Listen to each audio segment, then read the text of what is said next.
What? Welcome! Okay, so everything's unmuted. Welcome to the Nurture Oklahoma live stream series. I'm hoping that this project will help our community members get to know about the services that are available in our local communities. I'm Jenny Jenkins, Sakine, and this is Stephanie. Oh, over here. Stephanie. Nicole. Stephanie is a birth photographer in Oklahoma City, and you do more than just birth photography, correct? Yeah, absolutely. All things. So I put it as more like a life photographer. So basically, if you're doing anything fun, I'm there. It's cool. For a long time, I said that I only ever photographed anything that was coming out of a vagina. And if it wasn't, then I didn't want anything to do with it. Or a uterus, rather. Yeah. But yeah, so I'll photograph just about everybody. I don't do weddings. No, not weddings. Weddings are hard. Is that because weddings are hard? Is it too stressful? The wedding part? That would be stressful. I've seen like wedding photographers who have like so many different cameras and then a backup person taking pictures and like all kinds of craziness. Yeah. Weddings are so hard. And they're too stressful. I'm like, no. Compared to a birth, how does a wedding compare to a birth? Like, what is that like being on call? We're kind of jumping ahead of ourselves. We have questions and stuff, but... Wait, do you want to know, like, how a wedding is different than photographing a birth? Or, like, what do you it's think like a being wedding on is call? as stressful as being on call and making it on time to a birth? So a lot of people think that birth is more stressful because of the call period. I'm actually the opposite. Yeah. So for me, if I have a session scheduled at 7:30, like 2 o'clock in the afternoon, I'm like, okay, I can do it. I have to leave my house by 6:30, so I have to be done filming things at 6. I have to do this at 5, and it's just a whole day of anxiety and stress. So when I'm on call, I just get a phone call and they're like, you need to leave your house. I'm like, okay. And then I just grab my things and I go. And I can abandon everything that I'm doing. That's true. So that for me is less stressful than like getting to a wedding on time. Because I'm notoriously late for everything. Absolutely everything. If I'm supposed to be somewhere on time, I can guarantee I'll be there 15 minutes late. No matter how hard I try. Part of the package.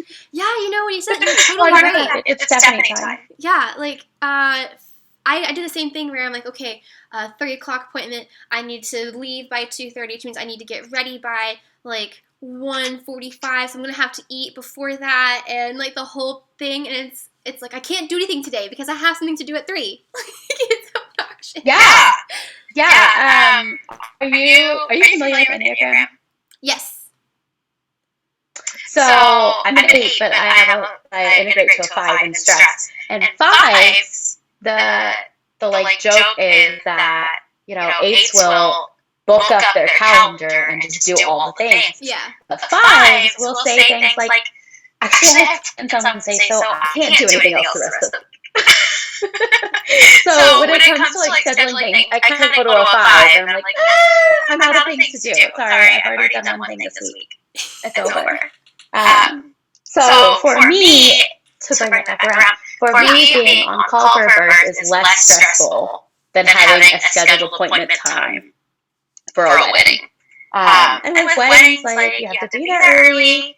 It's 8 to 12 hours, and like births and weddings are very similar in some aspects. Like it only happens once. You can't reschedule things. You can't reshoot things. Yeah. And they're both equally important to the client. But the difference is, like, birth, you have no idea what's going to happen. And a lot of things don't go as planned in birth. And, like, so, you know, things don't always go as planned. Yep. And for the photographer at the birth, that's out of our hands. That's not in our control. And I've never, ever heard clients say, you didn't get photos of me in the pool when they never got in the pool. But at a wedding, photographer's a little bit more in control. We almost become like either a primary or secondary like wedding coordinator. Oh. And that just all falls on the photographer.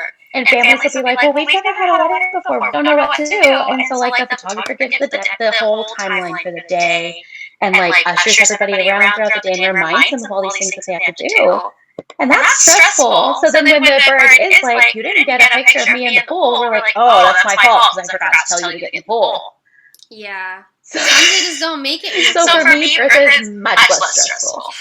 I've been to births where mama totally intended to give birth in a pool and just had baby before the pool was even full. Like, that's just a very go with the flow.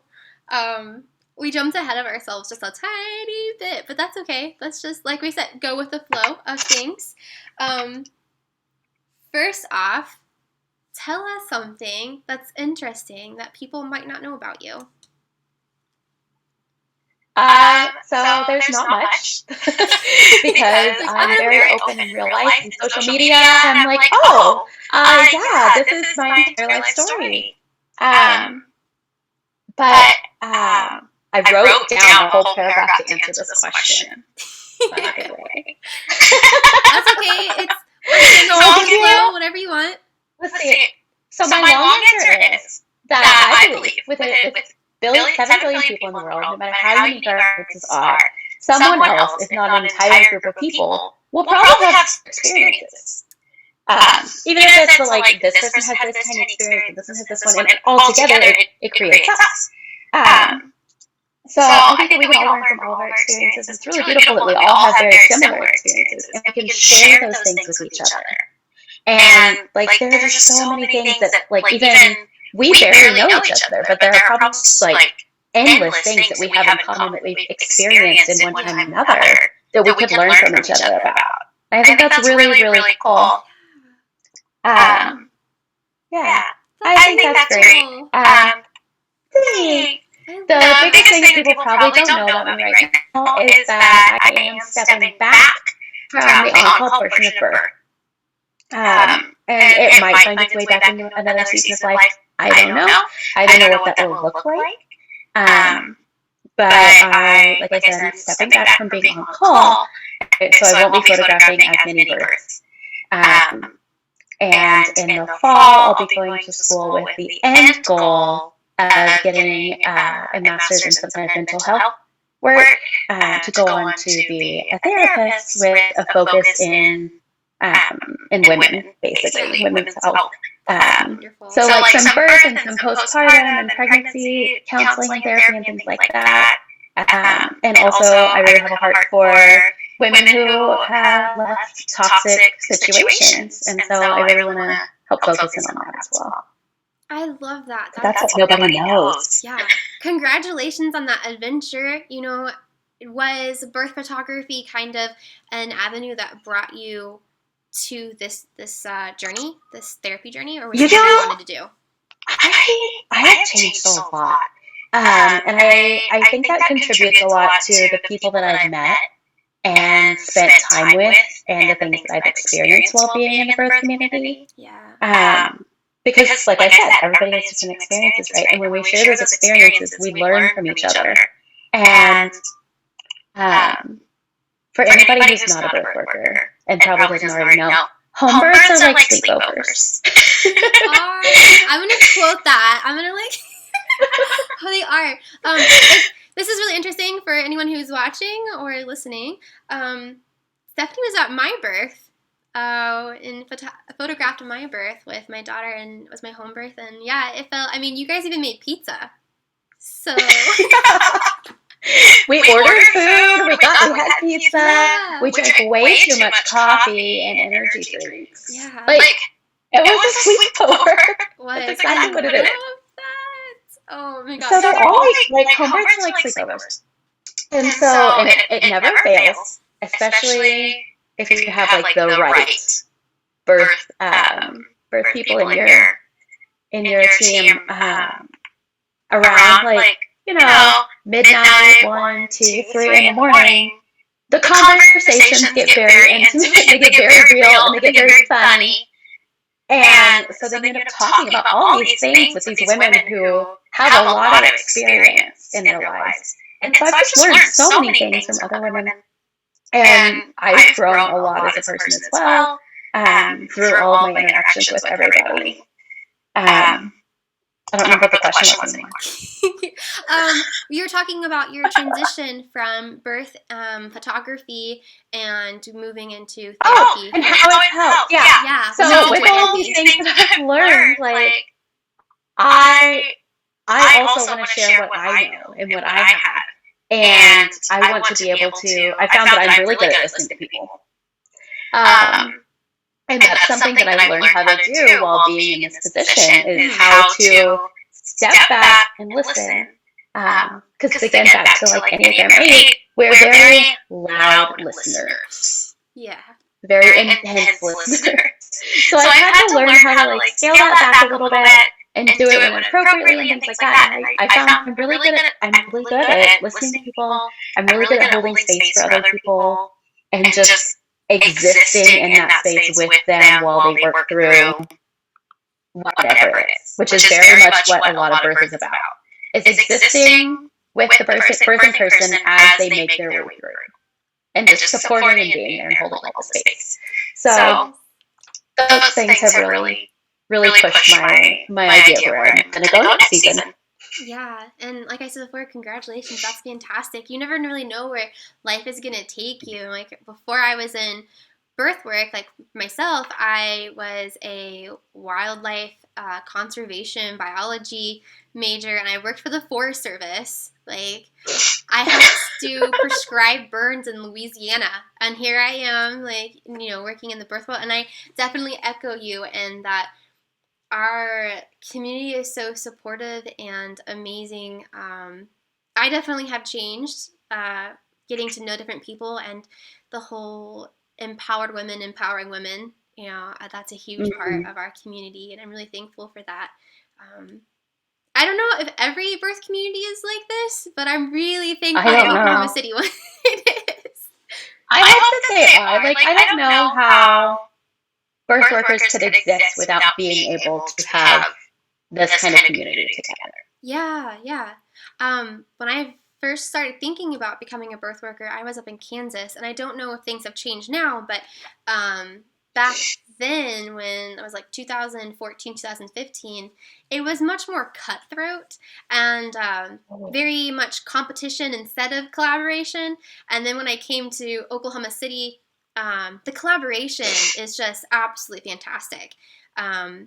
I'm part of Thrive Mama Collective, and at first, before I joined Thrive, I was like, I don't know if I want to be part of Thrive, because I've seen other I call them covens, doula covens that are very nice, and I was just afraid of that. But thankfully, I've been there for like almost 4 years, and it's been very supportive. It's been great having a community. Like, I can ask questions. Like, in our community, everyone can ask questions, and no one's like, I'm withholding information and gatekeeping it from you. People are like, oh yeah, let me tell you what this provider is like, or let me tell you a resource that really helped me. And I think that's been... Because it seems like everybody is in it to make birth better for someone. Yes. And a lot of us have that seed planted of, we have a birth experience that we're like not 100% in love with, and we're like, you know what? I'm going to help somebody else not have this problem, and this is how I'm going to do it. Yes. That's why I had my doula training. I had a really terrible experience with my second birth, and I was like, there's nothing I can do to fix it. I can't go back, and I can't change it, but it's driving me crazy. I was like, you know what? I could make sure nobody else has to deal with this. I can help somebody else to not experience the same thing, and that'll feel better. That'll feel like I've done something to make it better. And so I did, and I've been in a lot of births that ended up with me taking a different role than necessarily would have been at the beginning. Not like stepping over toes and taking a new role, but just little things that happen. And I like first time moms, right? First time parents. Yes. There might be something that happens, and the dad looks at me, and he's like, what's going on? What do I do? What's happening? I'm like, it's fine. Let me explain to you what they just explained, but they explained it in like medical terms. Let me explain it in layman's terms, because I have to happen 150 times. it's safe. It's fine. Don't worry. And they're like, oh, okay. Okay. Yeah, I don't have to worry. You're right. Yes. I love getting to work with, like, dads and partners, because there's times where they're being, like, so strong for, you know, the birthing person and their partner, and then they kind of, like, look at you if, like, the person's hugging them, and they kind of look at you like, I'm like, yeah, you're doing it. You're doing great. You're doing fantastic. Like, just to like, hey, or like in the corner, I just don't know how to help. Yeah. But like, I don't know what to do. I'm like, just love her. Yeah. Go see if she wants to talk to each other. You don't have to do anything. Rub her feet. Just touch her literally anywhere and it'll help. Sorry, I have this is like the most echo. Yeah, oh no, my dog's gonna try to eat my cat over there. It's fantastic. Let me see. Okay, so on Enneagram, I'm a 2-3, and something that's really interesting that I have found in the birth community is that a lot of birth workers are 2-3s, or they are INFJ. I've also found a lot of birth workers have previous trauma, like you were saying too. Like, a lot of us have, like, narcissistic mothers or narcissistic parents or different traumas, and I think while it's difficult that these people in our community, people that we love and care about, have had those backgrounds, I think it's really beautiful that they're taking those experiences and using them to make other people's lives, you know, a little easier, like offering support. And like you said before, you're like, hey, I've had this like traumatic birth experience, and I decided not again for somebody else. That's pretty much the same type of situation I was in. I had Army births. Army hospitals are a whole other ball game. And after that, I was like, never again. I'm going to become a doula, and I'm going to be there for people. So that's just how it goes. It's very, and like you said, very organic. And then you get to like pick up all these other things. Okay, so before I get ahead of myself, where did you do your doula training? So I actually never completed my training. You know, that's more common than people would think. A lot of people have like signed up for a course and they're like, yeah, either they didn't turn all their book reports in, or they were certified and then never paid for the recertification like 3 years later. Well, yeah, I never actually got certified, but I did do a mentorship with Lauren Scarborough, Sparrow Songbird, and I was like, Lauren, I want to mentor you. And she said, okay, yeah, honey, you can. Yeah. And she was like, but to mentor me, you have to sign up for a doula, certification program. Yeah. So I did, and then I mentored, and I never finished the certification program. So I refer to myself as a trained doula, because that's all I am. I'm not certified. But also, like, it's not required, so what's the matter? Yeah, exactly. There's not any kind of like law that makes you have to certify. I'm on the more rebellious side of the unpopular opinion. I could go a whole rabbit hole about how doula certifications are capitalizing something that is an instinctive, but that's a whole other rabbit hole that we could go down. But I think that let's talk about that more later, right? Yeah, let's like just write that down and talk about that. Yeah, colonialism stuff like. But anyways, so I think that you got to do the mentorship is really powerful, because a lot of times people will sign up to be a doula. They'll do this certification course. They'll read the books like they want to.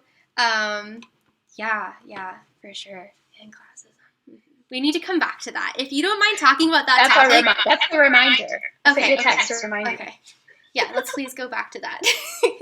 But, so as a doula, I've done work through Birth Arts International, Still Birthday, Evidence-Based Birth, and BAI I signed up with.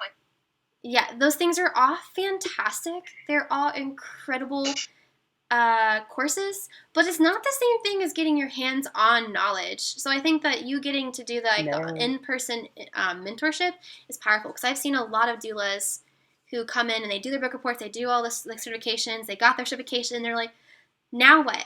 I have no idea how to market myself. I have no idea how to connect to the community. And like legit, I don't know what I'm doing. Like I know that I need to do hip squeezes, but how do I do hip squeezes? And like, do I use a rebozo or do I not use a rebozo? Do I need to find someone, like, do I need to go to Mexico and be trained from an indigenous family and like pay and like, is it okay? Like there's a lot of people, and I think like going back to our community, like, hey, it's really supportive that we have a community where you can ask questions and then even ask for a mentor. Like, hey, can someone mentor me? And most often I've seen other doulas like, yeah, you can tag along with me. But yeah, all I'm saying is that was fantastic.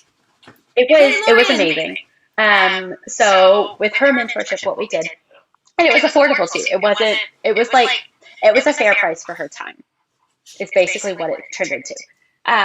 Like it wasn't like she's trying to overcompensate or anything, or overcompensate herself. So we met 4 or 5 times, maybe like a week or 2 apart. We'd meet, we'd go over one aspect of the business that day. I'd ask questions, she'd answer questions, and we'd just like have breakfast and chat about this for like 2 hours.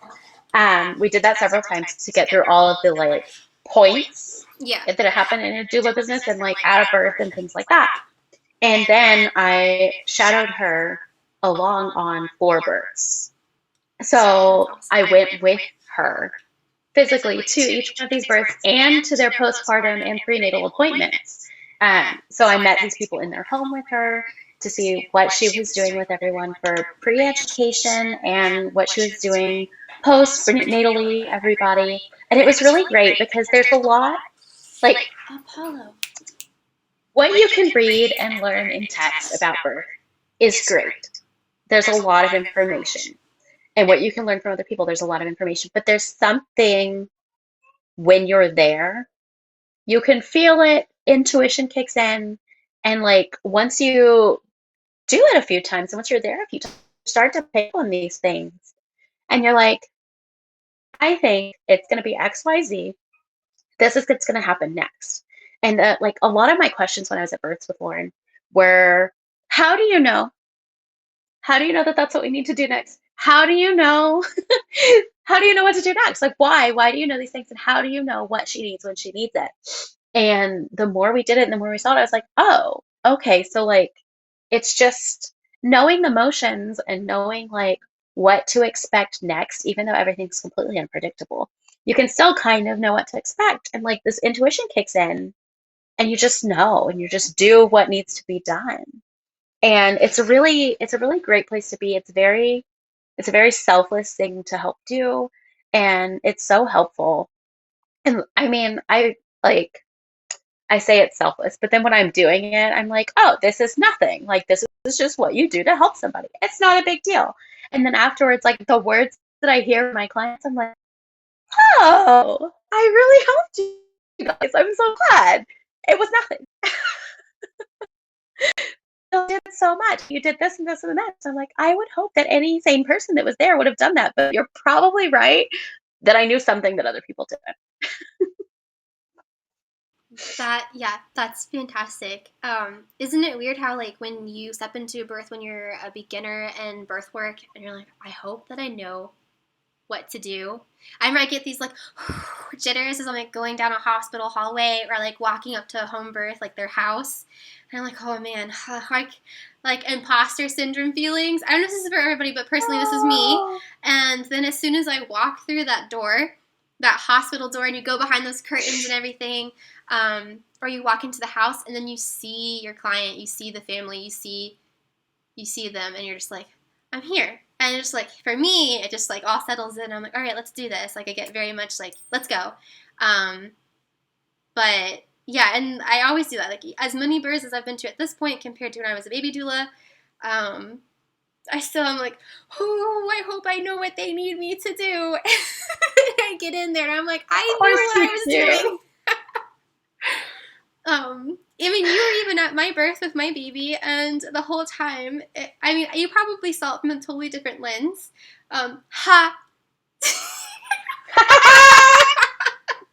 It's one lens. I own multiple lenses, but it's one. I only use one. Oh, you probably saw through different lens, but I remember like as a birth worker experiencing my own birth and being like, oh, I'm in active labor. Here's what this feels like. Here's what that feels like. And then, you guys were so good about like, I don't really remember you being present. Like I remember you being there, but it wasn't something that was distracting, but I was able to like fully tune in to the environment and to my husband. And I remember when the contractions like paused for a second and I was like, oh no. And my husband Brian's like, what? What? I'm like, they paused, they stopped, they slowed down. He's like, that's okay. That's all right. I was like, no, it means I'm going to have to start pushing soon. It is always so funny being at the births of birth workers. Because I don't know if you've done any for other birth workers, but like they will say things that's like, take your brain out. Just turn your brain off for a little while. Yeah. And just be a person in labor and quit analyzing. Because they'll be like, oh no, this is transition. You're like fully experiencing it. Like, but you were there, like, but you're dueling yourself. I think even one of the midwives was like, stop dueling yourself. Yeah, I heard that. I heard that happen. And I've seen clients who are like the birth worker clients are like, no, I'm not sitting on the toilet because I know what that does. I don't want to do it. I don't want to make it happen.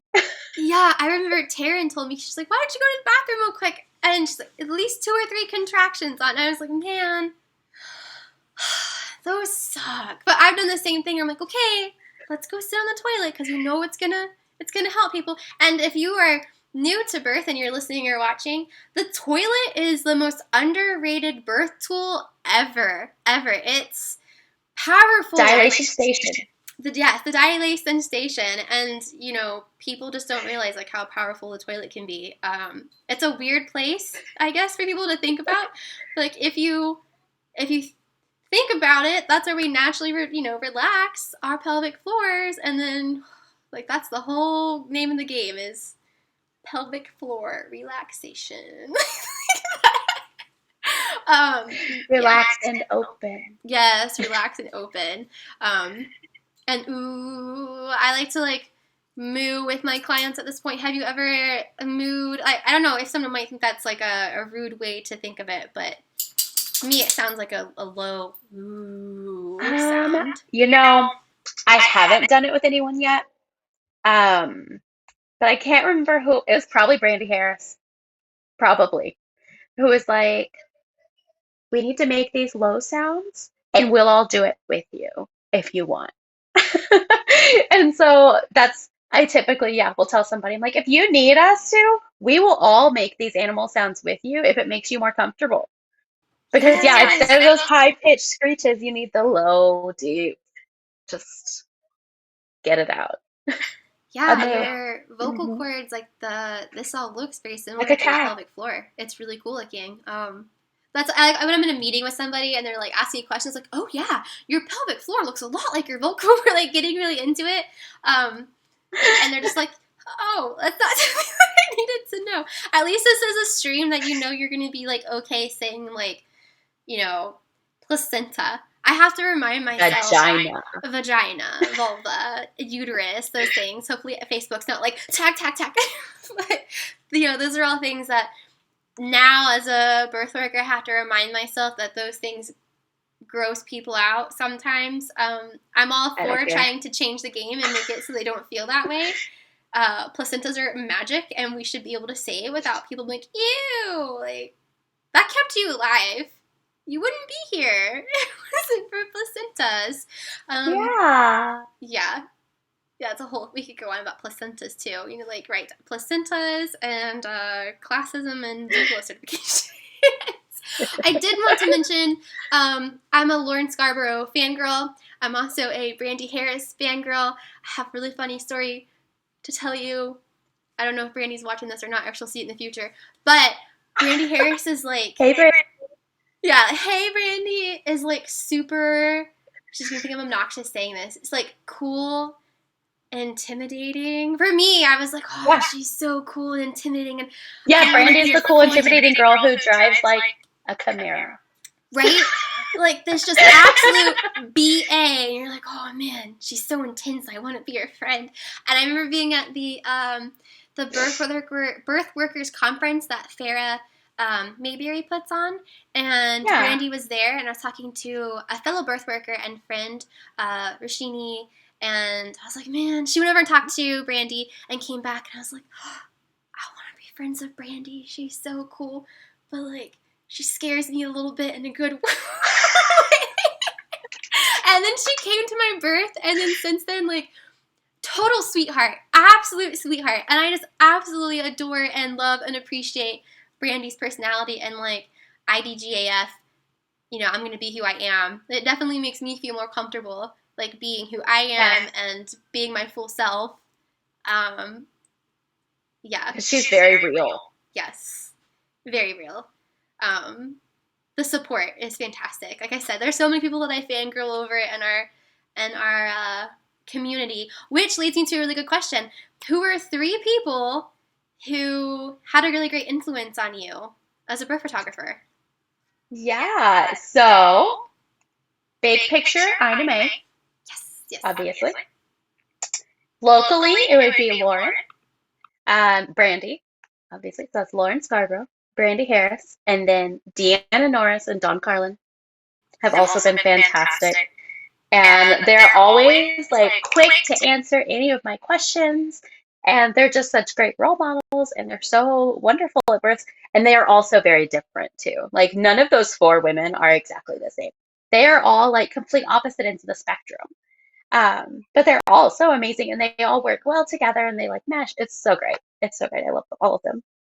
Yes, I'm so glad you named their names, because Dawn was one of my midwives for my daughter, and I just such a wonderful human being. So calming. She feels just like calming water. She feels so safe.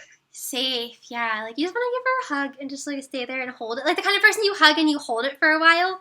And Deanna Norris, oh my gosh. So I went recently over to get elderberries from Deanna because she offered. I've been looking for growing my own elderberries. And I walked over, I went over to her house and walk over. That'd be a really long drive. And I ended up staying for tea and just like geeking out. And I was like, wow, this is so cool. I'm so glad I got to have this like one-on-one time with you and get to know you. I'm like really thankful that she made time for me, you know? Like midwives are the most busy people. They're constantly, I don't know how they do it. Wow. But I was so thankful. The first time I met Deanna Norris was while I was pregnant with my second. First with oils, and like, gonna take a million years to get here. And I was like, does anybody locally have it? She did, of course. And so I met her at her house, and I walked up to her, you know, witchy home, and she comes out in her black dress and her witch hat. Not really. There wasn't really. But she just came out and she was like, here you go, here's the magic, here's how you use it. What else do you need? And then sat her and talked to me outside about like ghosts and spirits for 45 minutes. Yes. It was wonderful. I was like, I just want to be you. That's all I needed. It's fine. I can agree with you on that. And now she has cottage. Now she has the cottage, which is like totally perfect for her. Yeah, her own like. We're just gonna everybody else while we do this. I think it's so cool that you brought them up because, like you said, like they're so different. All of the people we've mentioned, like Michelle at Mosaic Midwifery, just absolute fangirl. She's so sweet. Oh my gosh. Whenever I get to go to a birth, I had a really, really long birth with her, and I have one coming up here soon. I just want to be like a sponge. That won't be long. And suck up everything. I feel like she's just like an endless like book of knowledge when it comes to like homeopathy and all the things. So I'm like, you know, supporting our client together, but also just like taking it all in, because what an amazing resource. But yeah, Michelle at Mosaic Midwifery and Don Carlin, Deanna Norris. There's Ann Coffey. We have Taryn Goodwin, Brandy Harris, and Fair's working on it too. Like, they're all so spectacular, but they're all so wildly different. And yes, that's super cool. Yeah, and I wholeheartedly agree with the idea that our clients should interview 2 to 3 people for each of the positions on their birth team, because everybody's so different, but everybody will give beautiful care. So you'll get beautiful care with anybody, but like finding the person who meshes with you, like, makes things so wonderful. And I love that our community is so diverse. And I mean, I would like to see more diversity, but I do like where it's at. Yeah, 100% agree. Especially that's something I was worried about with signing or joining a collective with other doulas. I was like, well, will I get as many clients? And this is like when I first started off as a doula. What is that going to look like? Is it competitive? Are they going to be mean and cutthroat with each other? But honestly, I've never felt that way about working. And then we have like meetings. Like before COVID, we had like monthly meetups where we got to teach each other something or go out to dinner. I mean, the birth workers in Oklahoma are pretty tight-knit. But that's a fantastic resource. If any of you are hoping to be a doula or a doula from someplace else that are listening or watching, there is a book called Or somebody will have a baby. You what? Or somebody who will have a baby. Yeah, or someone have a baby. Yeah. Well, everybody, all the people. If you have a cousin that's having a baby, if you are having a baby, if you all the people. One of the really cool things about having a connected community like that, and why I'm trying to do Nurture this whole series in the first place, is because that collaboration is powerful, not just for the birth workers, but for our community. Because, and this book that I read called I think it's The Art of Rejection. If you tell somebody no, and you send that the rejection, it hurts far more, and they're going to feel more negatively towards you than if you had said like, oh, I'm sorry, no, but here's somebody I think you'd be great with. Because you're continuing to offer that service. You're continuing to hey, I'm not going to leave you just hanging. I'm going to help you out here. And there's been, there's somebody that I met with as a doula family, and I'm like, you know what? I don't know if we're quite the right fit, but I know this family would totally hit it off with this person. Or if I have a client who, I've had clients before who have OBs, and they're just like, I don't know, I don't really feel, this isn't really what I was hoping for, this isn't what I wanted. And I'm like, I bet you would love Mosaic Midwifery. You should just go meet her. And then they're like, oh my God, I'm so glad. It's so fantastic. But as a birth worker, that has to be one of my biggest pieces of advice, is get to know your community. Don't be afraid of the whole competition thing. Get to know each other. So. Yes. That was actually, you asked that question, and that was my right. It's like the one thing that I regretted from the beginning is that I worried about competition, and I was worried that other people were better than me, or that they had more clients, or just all the things that you worry about. And when I stopped worrying about that, I stopped caring, and I think I even felt a lot better. And I dipped my toes back in, and I was like, oh, I'm in the same place as everybody else. Everybody's exactly at the same levels of all these things. It's so comparison's the thief of joy, and it's true. So there was a couple years ago, I've been working with Tavia Redburn for the last 2 years. Mm-hmm. And before that, we were essentially top competitors in Oklahoma City. It was just us. There were a few other people who would say they did births, but they also did weddings, and you cannot photograph births and weddings. Because you can't do it. So it's similar skills, but the times don't work. So, Tavia was my only real competition. And we would help each other out and talk about different things, and we were each other's backups. And there were so many times that we both interviewed with the same clients. And then they would choose, obviously they just choose one of us, because they can't choose both. But it was it was funny, because I'm like, you know what? They're going to go with me, or they're going to go with you. And eventually we teamed up. And so 2 years ago, we started working together. And our clients get both of us. And so we do all of our consultations together. We're on call for each other. And it was just whichever one of us was available would be the one that went. And it was really great because it was someone to work with, and it wasn't, there was never competition. I mean, competition is unnecessary, and there's so many people. Um, Someone told me, it was maybe a marketing thing or whatever. There was like, okay, you only need like 30 clients a year, right? And there are a couple thousand people giving birth in your city every year. You only need 30 of those thousand. Yeah. And that's like, that's not very many. So I don't need to be the only one doing something. It doesn't matter how many people are doing it, because we only need 30 each, if that. And I even don't think 30 I've is ever a even done lot. 30 births in a Like, year. that's still a lot of people. I just recently, personally, am like entering having more than 2 births a month, because I'm getting a lot more clients as I, just level up and grow and progress. And 3 feels like a lot. So I don't know how like midwives and other birth workers have more than that. Like, hats off. I don't know. Sleep. How do you sleep? Like, I guess a lot of us are parents and probably used to some sort of sleep deprivation. But what you said about they just comparison, sleep in the corner. Yeah. You can just go cuddle up. I have slept in so many weird places as a doula. I have curled up in one of those little hospital seats with like a hoodie pulled over me at like a really long induction and passed out. Also pumped. I have a baby, so I bring my breast pump with me to births, and find time to pump at the births. And I feel like it has been, at first I was weird. I felt weird about it. I had never pumped in front of other people other than like my family. But then going out into the world and pumping in front of, like, you have nurses that are coming in and doctors that are coming in, and you're just like, hey, like just a doula, just like pumping, mirror.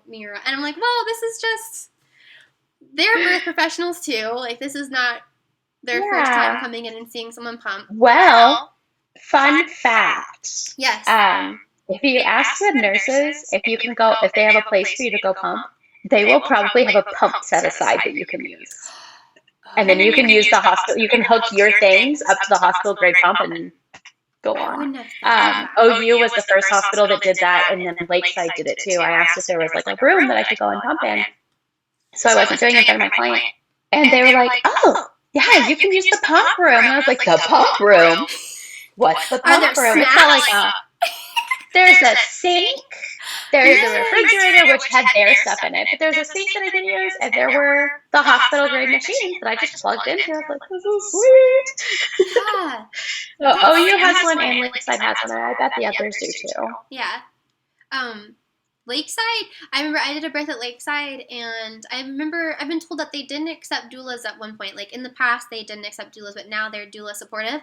And I was kind of apprehensive when I went to a birth there. They were fantastic.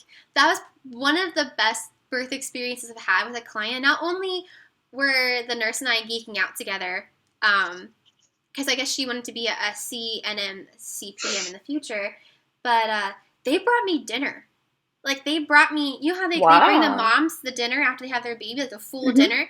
They brought me a dinner. They fed me. And I was like, nice. Oh my God, this is love. this is so wonderful. I felt so loved after that. It was really great. And OU. Do you have a particular hospital that you're like, yay? If you had a client birthing there, was there one that you liked more than another, or do you have a preference at all?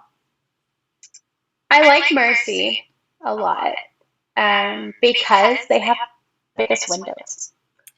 That's true. Yeah, the one I was at OU, they didn't have a window in their room, and it was a 48-hour-long induction. No, OU is 8.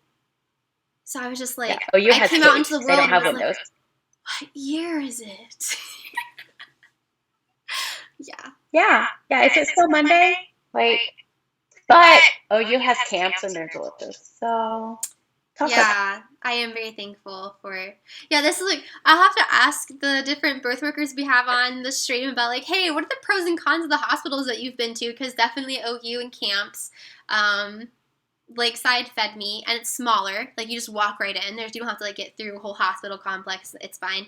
And yes, that's nice. Mercy has Brunabend. Like, what more do you need? Yes. Yeah. I got to geek out with some nurses at Baptist Integris about birth balls. But there's always a bathroom issue at that hospital. Like, the bathroom's always clogged. I don't know if that's some kind of weird energy that I bring. Yes, that's you. It's my fault. I've never had that problem. I actually had both of my babies at Baptist. Did you? Okay. So part of me loves Baptist because that's where I was. Yeah. And there are really great nurses there. The only hospital that I've ever hated going to was Norman. However, and I feel okay saying that because of what I'm about to say next. Okay. Because I've heard recently a very wonderful story that came out of Norman that would have been completely unheard of. Like, it was a home birth transfer to Norman, and it would have been completely unheard of in the past. And it was like a beautiful transfer, and I was just absolutely shocked that they would do that. And the person that was telling me about this transfer was talking about how wonderful the staff was and how welcoming they were and how amazing the OB was. And I was shocked because if any of the birth workers who are in Oklahoma watching this know exactly what I'm talking about how terrible they were. And to hear that they have kind of turned around and hopefully turned over a new leaf and like been better, I'm super excited for the people who are in the south part of the state because it's the closest for a lot of people.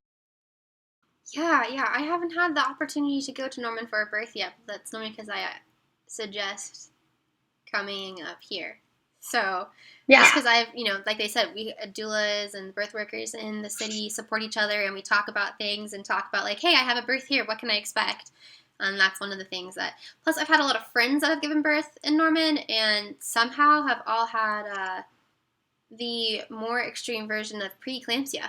So I've always like wanted to look into if there is a different rate of preeclampsia in Norman compared to Oklahoma City, or if it's just something crazy like anecdotal. I just happen to have friends who had I think, what is it? It's like, oh, I'm a terrible birth worker right now. I'm forgetting what it's called, but it is the more extreme version of preeclampsia. It's like life or death type situation. They have to put the little like cuffs on people's legs and stuff. But anyways, it's very rare, and that's why I'm interested in looking into, like, hey, why do I know some people who have been in this area of the state? Is it like a water thing? Is it like, or maybe it's just because I just happen to know people who are like, hey, you're a birth worker, and I want to share my story with you. So, have you had that happen as a birth worker? Have people been like, oh, you're in birth? Let me tell you all about my birth story. Yeah. Anytime there is a mother, grandmother person at a birth, she's going to tell me her birth stories. All of them. And I will gladly listen to them. I love it. I love hearing everybody's birth stories. I've asked my grandma several times because she retells stories all the time anyways. So I may as well just ask her to tell me the story multiple times. But I've asked my grandma about all of her births, which this is a big reason why I love birth photography, and I'll get to it. So I've asked my grandma about all her births. She had 7 children, from starting in the 50s, ending in the middle of the 60s. So she had every type of birth experience. She did not have a C-section, but she had every type of vaginal birth experience. She had the twilight birth. She had unmedicated births. She had one baby in an elevator. Yeah. And she has all these stories from her births, but like when it comes down to, she also had like really short labors, a few of them like 1 to 4 hours. So I've asked her all these stories, and she's told me all these stories. She's 83 years old, and there are some things that she remembers very, very well, and there are some things that you just don't remember 60 years later. Like, nobody can remember every detail 60 years after the fact. And so I hear, if I were to ask you about your daughter's birth, your birth story is going to be, where's the camera? Your birth story is going to be this long, right? Like, it's going to be very detailed. You were talking about like the moment that you knew that your contractions got slower. Like, you're going to remember all of those things. But when I talked to my grandma about her birth, she's like, oh yeah, I was in labor, and so I put on my oldest son's shoes and sent him to the babysitter. I made dinner, and then I went to the hospital and had a baby. And like, that's it. You're like, she's like, I had a baby. And like she's got a few other details from some other ones, like her twilight birth. She's like, they gave me something and I couldn't move, and then I just watched myself give birth from the ceiling. I don't know. But that's the whole story. And That's I really crazy. love like, yeah, isn't it? So I really love like how photographs save these portions of the stories that we might not remember. Like obviously they don't capture everything. There's no way.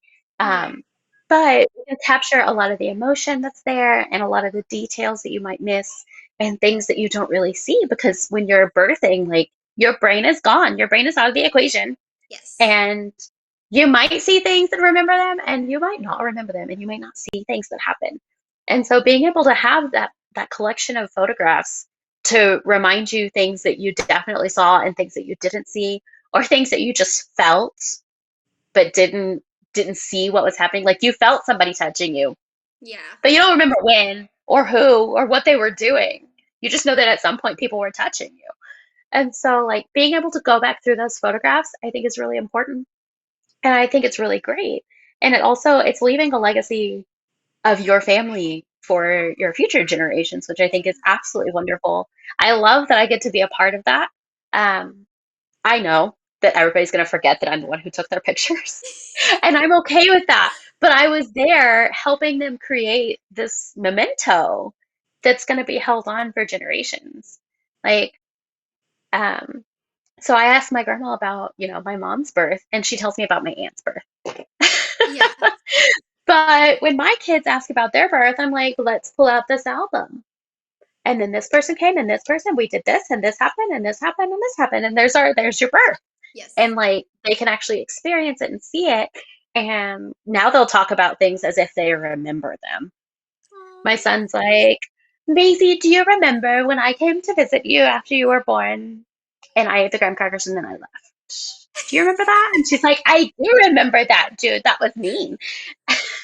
I love She that. obviously doesn't. She just saw the pictures of it, and so she's heard the stories. And like pictures help us tell the stories. Hmm. And so I absolutely love photography for that reason.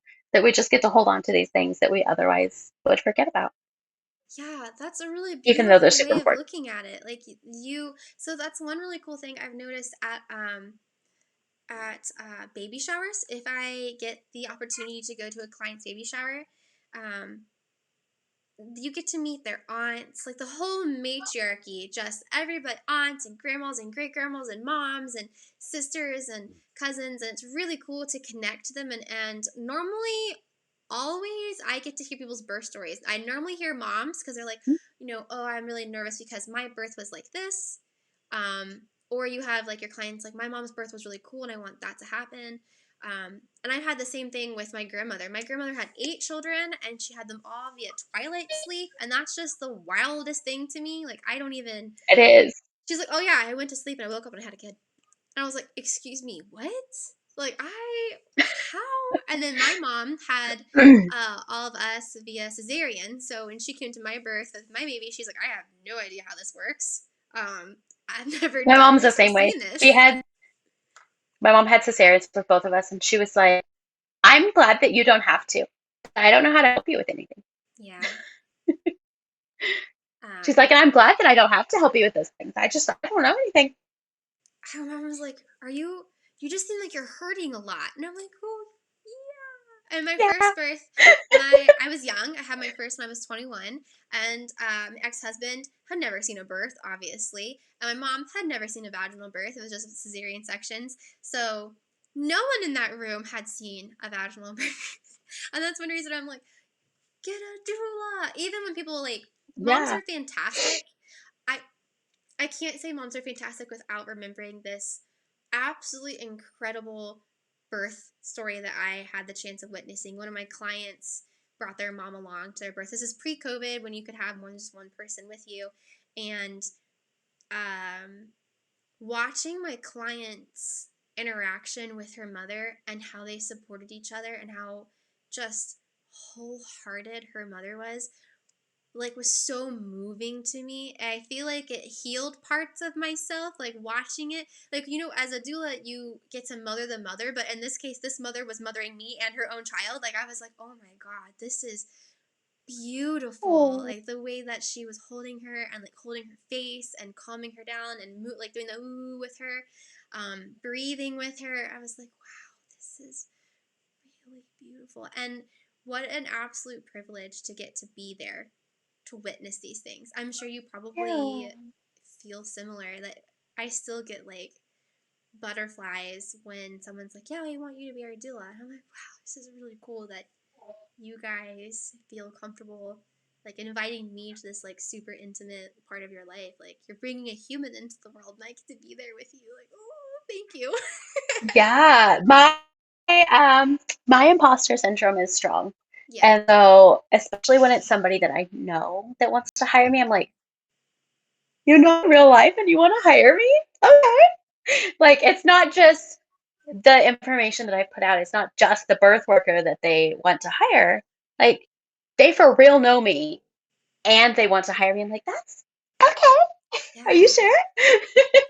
Yeah, I've had friends hire me. I'm on call for a friend right now, really good friends. And when they hired me, I was just like, wow, this is really cool. They get to be there for you guys. And my first two clients ever were two of my close friends.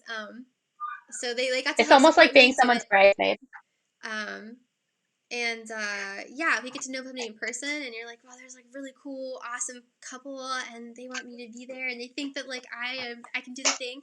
My husband Brian's always like, yeah, because you're wonderful. I don't know why you're second guessing yourself. Because imposter syndrome. Imposter syndrome indeed. Imposter syndrome. Okay, so we're at 8:03. I get you for like 27-ish more minutes, and I have to tell you, thank you so Okay. much for being here and talking all the things. Of Um, course. we can't forget to talk about birth certifications. Thank you. Tech support just came on here and helped me. Yay, tech support. My husband. Yay. um, okay, so let me look at these questions really quick because I want to know more about your birth photography, but I'd still like to talk about birth certifications or birth worker certifications with you if you still are Hmm. up for that. And okay, what is something that is totally unrelated to your profession that has influenced you? Oh, um, I don't know. You're like, I this don't is know really that new. question. That's hard.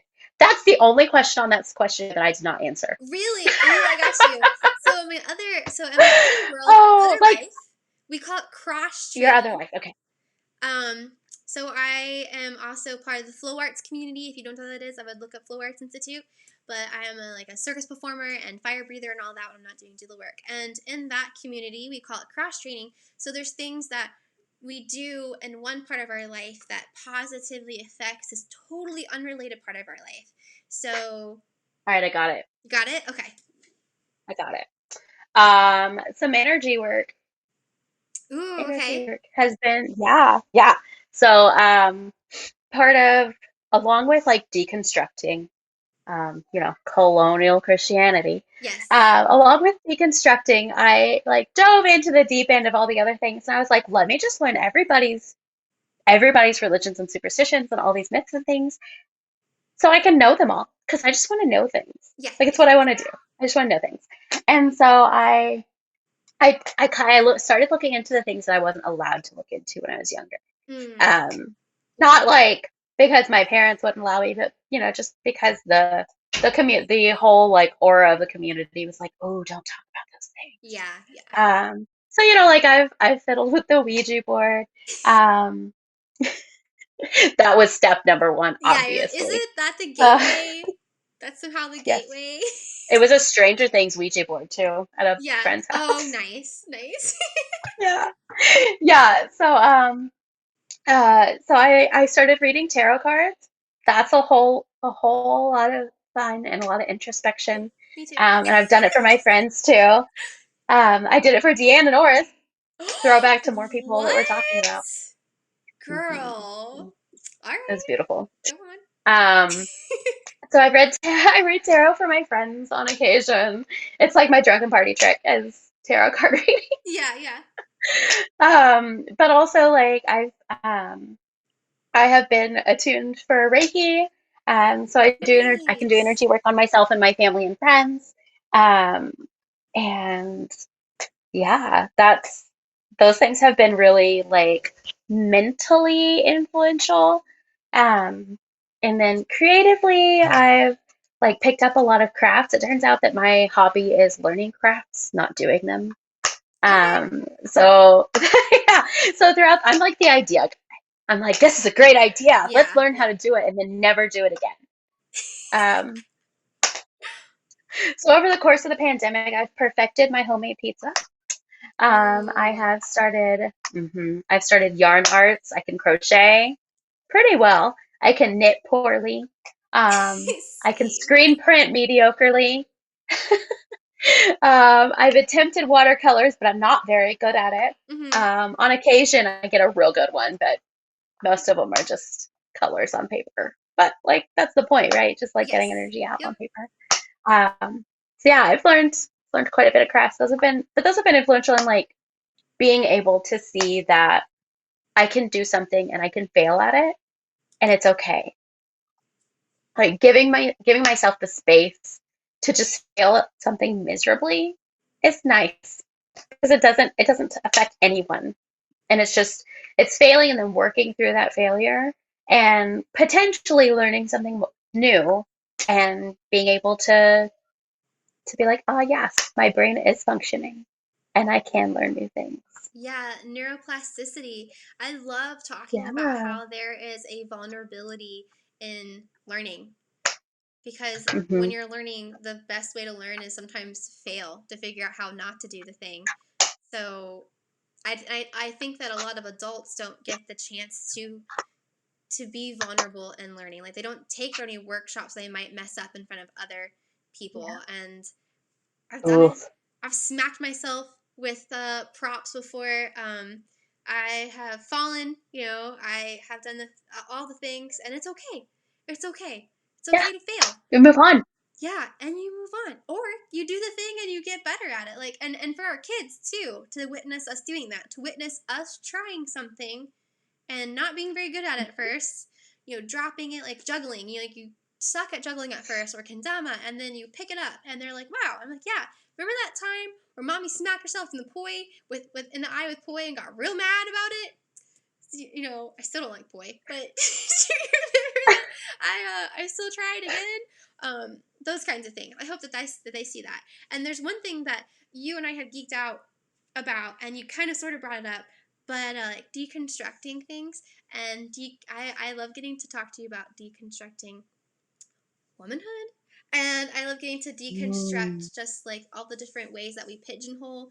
Um, or try to do that or try to put people in like pigeonholes of like, oh, you're a mom, so you have to do these things, or you're this, so you have to be like this, and how like absolutely like how multifaceted people are. Like it's not high school Yeah. anymore where you're like, oh, you're a birth photographer, so that must mean that you are A, B, and C. And it's like, no, or I'm a doula, but I ride motorcycles and I breathe fire, and that's just how it's gonna be. I heard it put best recently as one versus three-dimensional characters. So Yes. we all like there are only so many people that you can have in your three-dimensional zone. Like you can only know people three-dimensionally, like in a small capacity. You can't Mm-hmm. know everybody. And so we have all these one-dimensional characters in our lives, like the cashier at the store, the Oh garbage man. yeah. Like we know who they are and we know what they do, but we don't know anything else about them. We don't know about Yes. their families. We don't know about their lives, their history, their traumas, their goods, their bads. We don't know about their family. Like we don't know these things. They're not our three-dimensional characters. Mm-hmm. They are just one-dimensional and they have pre-recorded scripts that they go through and that's it. Yeah. And then as we get to know people more and they become more three-dimensional, we learn all these other things about them. And that's where we learn that, our lives mesh and that you have Yep. experiences that I have also. Or Yes. you've just gone through something that I'm going through, or I've gone through something that you're going to go through. And then we can learn from each other when we become three-dimensional characters. Which is a fantastic way to come back to your original idea of that. That's what one of the things that makes you unique is there are 7 billion people in the world, and good chances you are not alone. And whatever you're going through, Yeah. you're not alone. I Because mean, I learned it from Fight humans. Club. Did you? I love. See, that's cross training. I learned it from Fight Club. You're not a special snowflake. I love that so much. I love it. I learned it from we can't talk about Fight Club. We can't. All right. Okay, this is a really important question that I like to ask all professionals. And it is, how have you fought and survived against burnout? So this can, I mean, I don't know if you experience burnout in birth work, but maybe in different parts of your life. Yeah, you're like, yes, 100% I have. Yeah. I don't have an answer. You're like, I don't have an answer. That's my answer. I don't have an answer. I know all the things to avoid burnout. Hmm. They just, I don't do them. Just like, I don't really drink water. Like, I just don't do a lot of the things I'm supposed to do. That's just all Yeah. there is to it. And so I burned out. I did. I got the burnout and I was like, I can't do all the things anymore. Um, but there are a lot of things that you can do to avoid burnout, and there are a lot of things that I should have done. I think one of the biggest things is having a support network, and not like oh yes, I know people and they like me. I have a support network, but like Yeah. legitimately having a support network who's like, okay, I know that you're at a birth right now, and so tomorrow when you get home, Hmm. whatever time you get home from your birth, I'm going to go pick up your kids and I'm going to take them for the day. And you're not going to have to do that so Yes. that you can take care of yourself and sleep and eat and do the things. Oh, by the way, I dropped off food for you. And like a legitimate support network who's not just there when you ask them Yes. and who's not just there when you've like told them specifically what you need done. Because if you have to tell your support network exactly what you need done and walk them through it step by step every bit of the way, you should hire somebody Yeah. Yeah. because Do it you're as my already doing doulas. all of that. Just hire somebody. You should Hmm. hire a housekeeper to clean the house instead of having to walk your whoever through, this is where I keep the cleaner and this is where I do this and this is what I do and I need you to scrub the baseboard. You should just hire a house cleaner and be like, clean my house. Yeah. Here's my money. It's one thing off your Because shoulders. and your emotional energy is not worth less than money. Mm. Money is worth so much less than your emotional energy. And sometimes outsourcing is what you have to do. And so you pick the things that you can do, and then you pick less of those things, and then you Yes. outsource so that you can hold the things important to you, like, I want to spend time with my kids. That's important to me. Hmm. But editing my photos, not important to me. I can outsource that. Yes. I don't, but I could. You're like, oh well, yeah. um, There's so many different things. Like you said, yeah, the hiring someone to help come clean up. Even just like yeah. getting takeout. Order dinner. Yes, that's what I was Yeah. about to say. Just order dinner. Just Yeah. do it. And if you Um. insist that you need to cook, maybe order HelloFresh or something so that you can Yeah. not have to shop. Yeah. And can we just Like, should we just woo for groceries being delivered to our houses now, because that is fantastic. I can't tell you how much I appreciate that I can order from Target and it shows up at my door and I'm like, woo, I don't have to. There's so many things. I know that you being especially with a self-employed, newborn, oh my goodness. there's a lot. And then I love that you brought up the support network too, because not only do you need a support network to remind you to eat and drink and then be there for your kids, because a lot of birth workers, not everybody, but a lot of birth workers are parents, and our kids can smell the weakness when we're tired and they need support. um, but Yes. And then to they have literally somebody eat us there alive. to process if you have a difficult birth, a difficult situation. Definitely, absolutely book a therapist. If you don't think you need a therapist, Yes. you should go to like 4 sessions anyways, Yeah, everybody needs to go to because you probably therapy. do. Yeah. Everybody can benefit from therapy, even if the therapy is just there to like confirm that you are mentally well. Yeah. Like, even if it's just to reassure you that you're doing everything that you should the way that you should, that's it. Just hire a therapist. And They're we have a beautiful. lot of really wonderful therapists in our community. I mean, I'd like to have a couple of them on Nurture, but I love several different therapists. I love getting to hear about the resources that they have. I have worked with Fallon a little bit at Thrive. I love that one. I know she was a huge supporting factor in my creating Kaleidoscope OKC, and Oh, yeah, has just been absolutely wonderful helping me get resources for Kaleidoscope.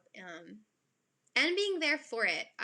So we mentioned having a support network to make sure you have someone who can like help you with your kids, or this could be friends or people who are in your profession who understand, or you outsource, because like outsourcing is super important, and we are not perfect, and we cannot do everything, and we can absolutely cannot do everything perfectly. So outsourcing, if you were able to do that, like financially able to do to do that, like try to that's definitely helpful. An emotional I mean, support. sometimes outsourcing is also just a frozen dinner Yeah, yeah, that you didn't have yes. to that you didn't have to create from The scratch. Marie Just something that's Collanders. frozen and has to go in the, yeah, Yeah. You're like, all right, it's here fine. you go. Mac and cheese. Yeah, And you know what? Your kids are probably going to eat all of it. I make like that's the homemade truth. bread before dinner, and then like make all these things together. Like, gosh, what is it? Like toasted chickpea gyros with homemade pita bread. And my kids like, what about the Annie's bunnies though? The bunnies mac and cheese? I made my own bread, and my kids were like, "We like the normal bread. Can you stop making this, please, and just give us normal bread?" I make a loaf of it, like a loaf of French butter Italian bread, because my kids never ever stop eating. And I'm like, go get a loaf of Mhm. bread and put like some, not a whole loaf, goodness. Go get a slice of bread, because I slice it up for them and put it in the fridge. And they'll go grab it and they'll put butter on it, or my daughter will eat anything with ranch, I'm pretty sure. Peanut butter or hemp seeds, all those things. But hold on. Okay, so I'm like going totally opposite. Okay, so support from your friends or professional, like anybody to help you with kids and home life, family, and all that. That's fear, because a lot of us Yeah, are dual wielding when it comes to family and profession. I know a lot of birth workers are predominantly women, and we are normally doing heavy lifting in both parts of our world, and that can be really trying and definitely lead to burnout. And it's not a good time when you burn out and you have kids. The no, second one was, like you said, go to therapy or have someone you can talk to emotionally. Like I've had difficult births that I've talked to, Taryn and Dawn or Fallon about, and they've been helped me in that process of processing and like what to do, what to go, how to go from there, or just hearing them say, "I've been there, and you're gonna be okay." yeah. You know, And something that I found also in our community, I have felt absolutely, and there have been many births that I've gone to, and I'm like, I'll sit back with the team, and I'm like, okay, I'm struggling with this right now, so just FYI, like I'm struggling with this in my own space. Um, so I'm hoping that it's not going to spill over. I'm hoping it's not going to do X, Y, Z. And they're like, mm-hmm. actually, don't worry. We understand. We're here with you. We'll help as we can, like things like that. And they are genuinely there. I told you that my last birth that I went to was on my son's birthday, and he Oh, was turning 7, which is so he's old enough to understand. And so I left early in the morning, and we had to push his birthday party back oh, like 3 or 4 times throughout the day. I was like, probably in a couple hours, and then it just kept pushing back and back. And so he was very upset, and like we FaceTimed while I was at the birth, and we are both crying. And I walk inside, and Deanna's like, "Hi," and just hugs me, and we just stand there. And I was like, "Oh, baby," and she's like, "I know." yeah, And so like they did genuinely help me through this. I'm like, if I at any point look like I'm not in here, not paying attention, not present, like please let me like understand what space I'm in. Let me know, mm-hmm. like that kind of thing. And so then we're able to work as a team when we know the struggles that the other person's going through. And I think that's really, really good, really nice. Yeah. Hey, there's Because vulnerability, and community, vulnerability is powerful. yeah, Um, so powerful and indeed. wonderful. I don't know if anybody is a Brene Brown fan, but I'm a Brene Brown fangirl. And her book If on you've been to therapy, therapy, you've been told to read her. right, right. Uh, if you're not reading Brene Brown, you should probably go read Brene Brown. And if you're a parent or planning on being a parent, or you work with children, I highly recommend The Gifts of Imperfect Parenting, because that's a game changer. Like we were talking about how we can't all be perfect, like you said earlier, and we can't do everything perfectly. And I think that definitely is one where I think I mentioned earlier how we try to do everything, moms a lot of times, and dads too, um, try to do everything perfectly, and you just can't. You just can't. We're all humans, and we're all processing and, trying to understand our past, and you don't realize how much of your childhood will be brought back up when you have kids. Um, Oh, indeed. yeah, that's a whole thing. That's a whole other thing. But we have 9 minutes left with this fantastic Oklahoma City birth photographer, Stephanie Nicole. I wanted to talk about, if you feel comfortable talking about birth doula certifications and colonialism and classism. Do you have any thoughts on that? Yes. This is like a heavy topic. I don't know if anyone's gonna be like, oh my god, Yeah. the first like interview you're gonna like talk about something heavy. Why would you do something Set the so? stage. Yes, exactly. Oh my. Yeah, so this wasn't on the pre-worksheet, by the way, for the interview. Um, it definitely is. I have never actually considered it within doula work, but I know that it's very, very present in midwifery. Mm-hmm. I listened to a podcast. That's like my life. Everything's like from TikTok or a podcast. So I listened to a podcast probably last summer. It's a really, really good one. I'll send you the link if I can go back and find it sometime. Um, but it's all about how different levels in our communities like learn different things at different rates, and because of oppression and things like that. Um, but a lot of the talk about like OBG, like the obstetrics community, is absolutely insane. Yeah. So everybody knows, and if you didn't know, here's your newsflash. Birth has been happening for as long as humans have existed. Mm-hmm. And it's been happening, and it's happened safely. And like, yeah, a lot of people died in childbirth, but it wasn't because they weren't in a hospital. It was because there wasn't the like hygiene and technology and all these Yes. things to help with crisis. So yes, a lot of people died in childbirth, but a lot of people didn't. And for a long time, birth was something that the women in the community helped with each other. Like the matriarchy and the family line did it all. Someone would start to go into birth, all the women would come around and they would help and they would give their guidance and they would walk them through this space. And, over time with that, like there became women who were more into this and more capable, and they became the community midwives who would walk all of the women through their birth space. And it's a really beautiful thing. And they have so much experience in like just training each other and all of these things. And like, so there's all this history and all this midwifery knowledge. Mm-hmm. And then if you've watched Call the Midwife, you know exactly what I'm talking about. Yeah. Men walk in and they're like, she needs this laughing gas while she's having the baby because nobody could go through that pain alone. And then suddenly men are in the picture and they're like, we've never had babies before and we've never witnessed birth, but here's what needs to happen. And then obstetrics was born, Yes. and they just tried to reinvent the whole wheel. The wheel And that so had been, obstetrics starts at the very yeah, beginning. it And had been like far they're before. starting at the beginning and they don't understand everything. And they go with the science. And the science is beautiful. I absolutely believe in science. Science is wonderful. And it is very, very helpful and definitely has its place. Mm-hmm. But a lot of the times, OBGYNs and nurses and just people will feel like we'll get on this list and they're like, well, if you're going to have a baby, tick tick tick tick, and if these things don't happen at our specified times, we're going to make them happen. And when Yeah. you start making them happen and messing with the physiology of birth, things go crazy, um, because it doesn't work that way. And so I feel like there's a lot of classism there, which I didn't really get to. But I think there's classism there because historically, women just helped each other. Yes. And someone had the knowledge and someone needed it, got together, and we made it happen. And now we have to pay giant fees and we have to do all of these things to be able to get this kind of health care. Like, I love our local midwives. Mm. Most of them don't take insurance.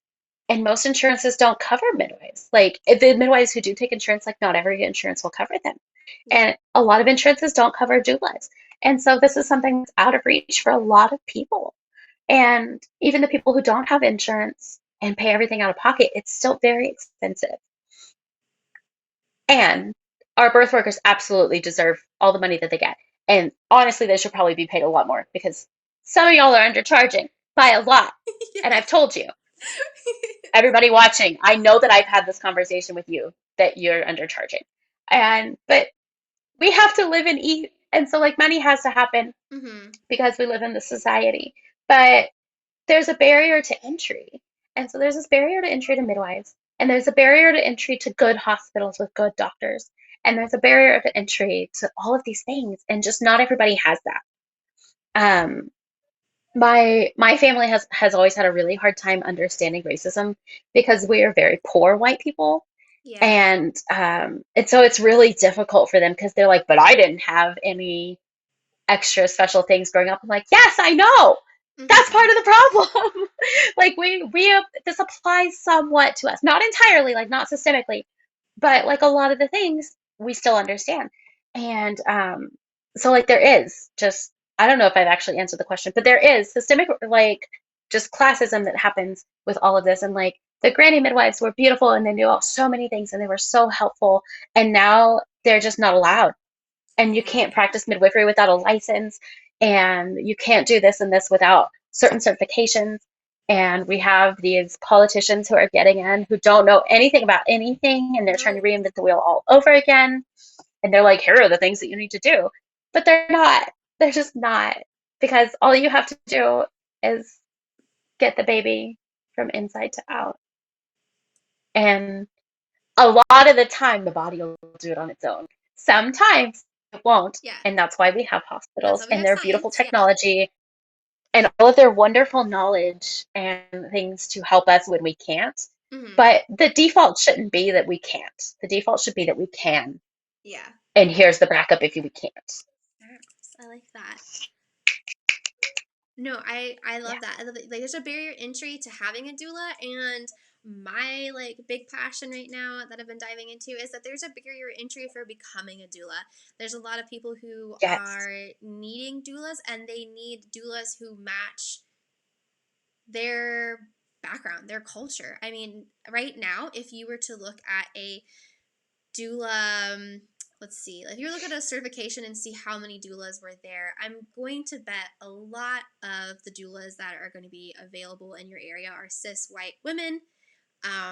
There's not a lot of diversity. And they're probably very religious as well. Yeah, you know, which is strange because when I first became a doula, I thought it was like not, I thought it was more like a hippie thing. And then I got, maybe it's Oklahoma. I came to Oklahoma and was like, whoa! Which is fine. You I am know? not anti-religion whatsoever. Absolutely, there's so many people who I adore. That is not the issue. But not everybody is like that. So, yeah, the diversity, and we don't have very many women of color who are doulas. The barrier entry is heavy when it comes to becoming a doula. The fees are expensive, and the fact that you have here it is, guys. Here's my like my thing.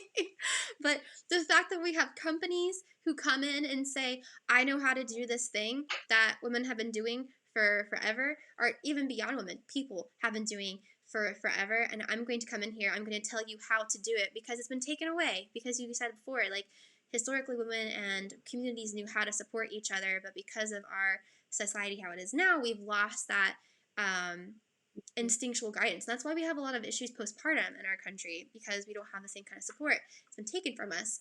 But now we have companies who have come in and capitalized on that. Hey, you don't know how to support someone in birth? Let me show you how to do it, and I'll certify you with some certification that we just designed ourselves if you pay me all this money. Um, And it's a lot of money. it is a lot. It's a lot of money. And then some of them will make you recertify. You know, like you have to go back and you have to pay again and again and again.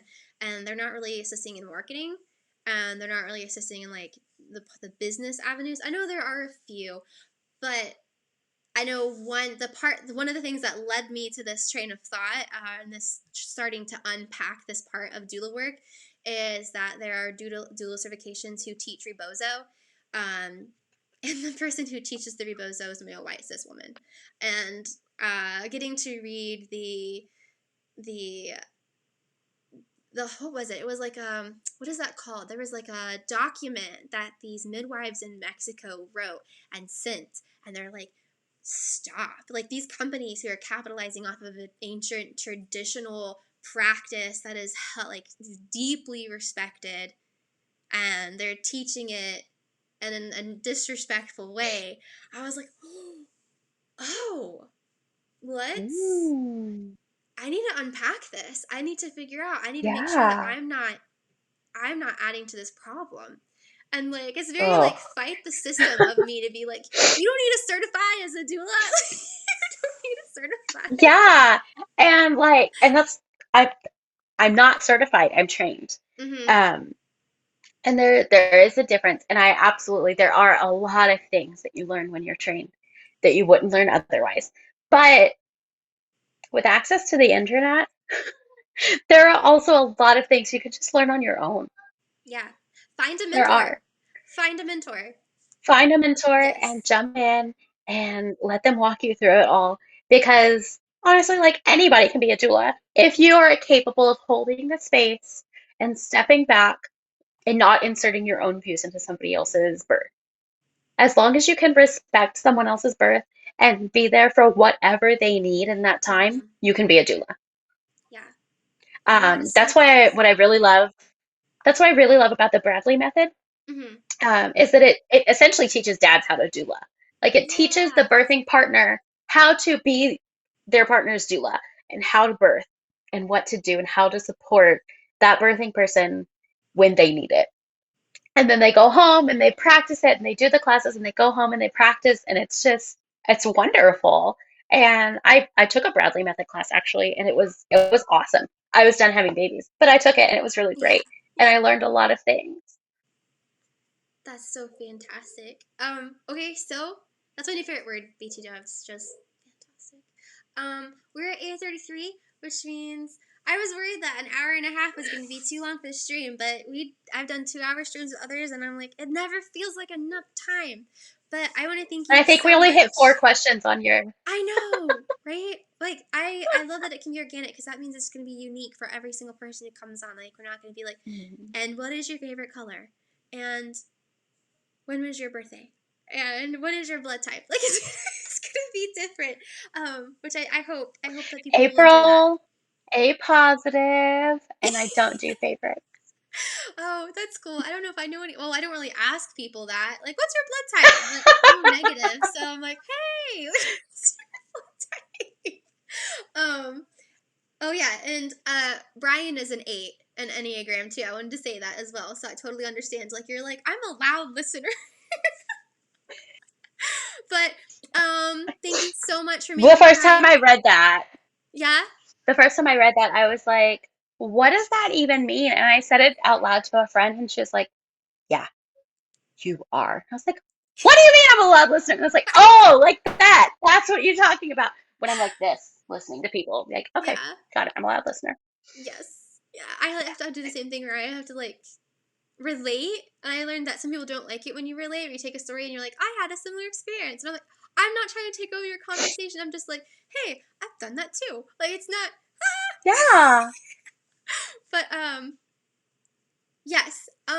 It was so wonderful to have you on and the very first ever interview for Nurture. I'm super thankful Yay. that you made time and that you worked with me through birth work stuff to reschedule. Thank you so much. Can you tell everybody how they can get in, like, reach out to you? Don't ever call me. Like, don't. Don't do that. I don't answer that phone. Um, StephanieNicoleCreative.com is my website. Mm-hmm. You could go on there and you can send me a message or don't and just look at the pictures. That's fine. It's a brand new website. So like It looks go find beautiful. an error. Go find an error and tell me what it is if you find it. Yeah. But it's brand new, so I don't know. It's a little under construction still, It but looks it's got all the pretty. info. Thank you. And then over here you can see right there my Instagram handle, and right in her corner you can see Stephanie Nicole OG is her Instagram handle, so you can go follow Stephanie. And I'm sure your website link is probably on your Instagram too, Stephanie Nicole Creative. Is it on there? Oops. I don't know. It's a good question. It Well, might be. there you It go. might not be. Yeah. This is why nobody hires me, because they can't find me. Well, sometimes there's the anonymity is beneficial sometimes.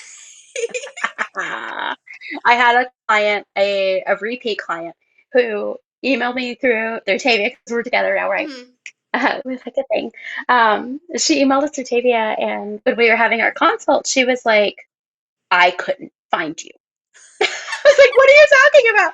And she was like, I just couldn't find you. I couldn't find you anywhere. And then I just started Googling Stephanie birth photographer until I did find you on Tavia's website. And I was like, you looked for me. Yeah, that's I funny. can't believe you looked for me. Yeah. Oh, they wanted you back. Isn't that the coolest thing when you have repeat Ah, clients? it is. I love it. But thank you for having me on. And I'm real excited to see where this goes for you. Yeah, thank you. Thank you for, being a part of it and supporting it. So, all right, everybody. The next nurture interview will be this Thursday at 7 p.m. with our Oklahoma midwife, Dawn Carlin. She is wonderful, and Ooh, I cannot wait to have Dawn on. Just like I said earlier, this is another person who is an absolute just massive amount of resource and information, and it's just wonderful. yeah, like just want to hug her and just. At first, when I met her, I was like, I don't know if she likes me, but then I mean, she's my midwife, and I'm like, I love Dawn. She's so fantastic. Maybe I this is don't just know a if she me likes it. That's so problem. funny. I'm always like, I know they like me, but this is a me thing. Don't They just. do. They all like you. Everyone likes you. All